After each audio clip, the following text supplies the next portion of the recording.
சங்கீதம் 5.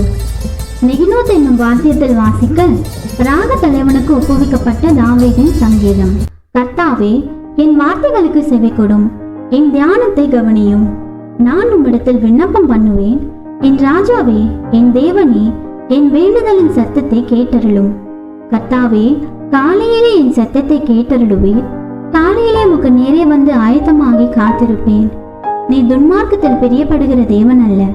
தீமை உம்மிடத்தில் சேருவதில்லை. வீம்புக்காரர் உம்முடைய கண்களுக்கு முன்பாக நிலைநிற்க மாட்டார்கள். அக்கிரமக்காரர் யாவரையும் வெறுக்கிறீர். பொய் பேசுகிறவர்களை அழிப்பீர்.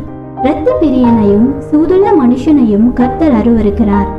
நானோ உமது மிகுந்த கிருபையினாலே உமது ஆலயத்துக்குள் பிரவேசித்து உமது பரிசுத்த சந்நிதிக்கு நீரே பயபக்தியுடன் பணிந்து கொள்ளுவேன். கர்த்தாவே, என் சத்துருக்களின் நிமித்தம் என்னை உம்முடைய நீதியிலே நடத்தி எனக்கு முன்பாக உம்முடைய வழியை செவ்வைப்படுத்தும். அவர்கள் வாயில் உண்மை இல்லை. அவர்கள் உள்ளம் கேடுபாடுள்ளது. அவர்கள் தொண்டை திறக்கப்பட்ட பிரேத குழி. தங்கள் நாவினால் இச்சகம் பேசுகிறார்கள். தேவனே, அவர்களை குற்றவாளிகளாக தீரும். அவர்கள் தங்கள் ஆலோசனைகளாலே விழும்படி செய்யும். அவர்கள் துரோகங்களினுடைய திரட்சியின் நிமித்தம் அவர்களை தள்ளிவிடும். உமக்கு விரோதமாய் கலகம் பண்ணினார்களே. உம்மை நம்புகிறவர்கள் யாவரும் சந்தோஷித்து எந்நாளும் கம்பீரிப்பார்களாக. நீர் அவர்களை காப்பாற்றுவீர். உம்முடைய நாமத்தை நேசிக்கிறவர்கள் உம்மில் களி கூறுவார்களாக.